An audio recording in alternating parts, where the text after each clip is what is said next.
नगर निगम क्षेत्र में चिन्हित किए गए 28 पेड़ों के संरक्षण के लिए उद्योग मंत्री हर्षवर्धन चौहान मौके पर पहुंचे।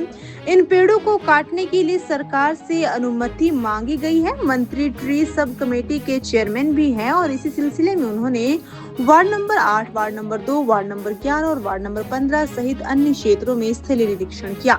बताया जा रहा है कि ये पेड़ निजी और सरकारी दोनों प्रकार की भूमि पर स्थित है। नगर निगम द्वारा सुरक्षा और अन्य कारणों के आधार पर इन्हें काटने की अनुमति के लिए प्रस्ताव भेजा गया है। निरीक्षण के दौरान नगर निगम की मेयर उषा शर्मा, आयुक्त एकता कापटा और जिला कांग्रेस अध्यक्ष सुभाष बरमानी भी मौजूद रहे। मंत्री ने स्पष्ट किया कि सभी पहलुओं को ध्यान में रखते हुए नियमों के अनुसार ही निर्णय लिया जाएगा।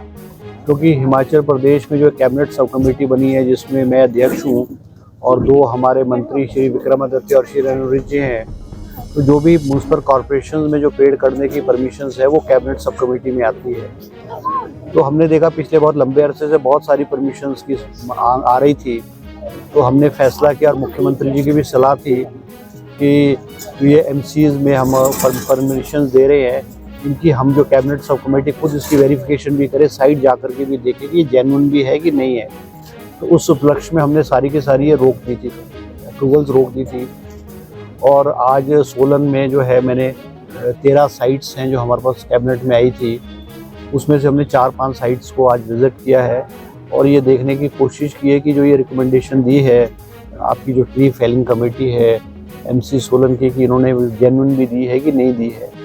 तो आज मैंने जा कर के देखा है तो लगभग जेन्युइन है। कई जगह ऐसा है कि जान माल को खतरा है, कोई ऐसा है तो ये है। और मगर अब हमारी कोशिश रहेगी कि शहरों में पेड़ काटने के लिए जो है, क्योंकि ये जो कंस्ट्रक्शन वर्क हो रहा है, कंक्रीट के जंगल शहर बन रहे हैं, इस पे इन परमिशन में सख्ती की जाए।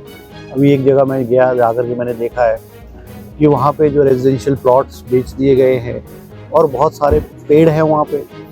अब अगर हम कहीं अलाउ करते, एक को अलाउ करेंगे तो वो दैट एरिया जो जंगल में है जहाँ पे पेड़ है 100-200 पेड़ है, तो वो तो एक आस्ते आस्ते काट करके उसको कंक्रीट का जंगल और एक रेजिडेंशियल एरिया बन जाएगा। तो हम इसको डिस्करेज करने की कोशिश कर रहे हैं कि शहरों में पेड़ कम से कम कटे, और मगर कटे भी तो वो जेन्युइन हो, वो कटे।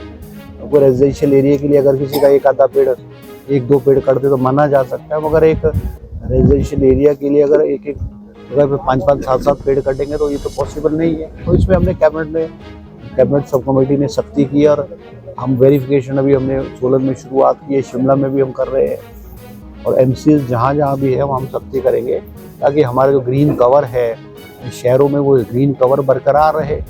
अदरवाइज़ अब ये हमारे शहरों में पॉल्यूशन हो रहा है, ट्रैफिक बढ़ रहा है, और अगर हमारे जो ये ऑक्सीजन हमें जो पेड़ देते हैं अगर ये भी कटेंगे तो हमारा वातावरण और हमारे जो पॉल्यूशन है ये जो बढ़ेगा। इस उपलक्ष्य में जो आज मैंने सोलन में विजिट किया है।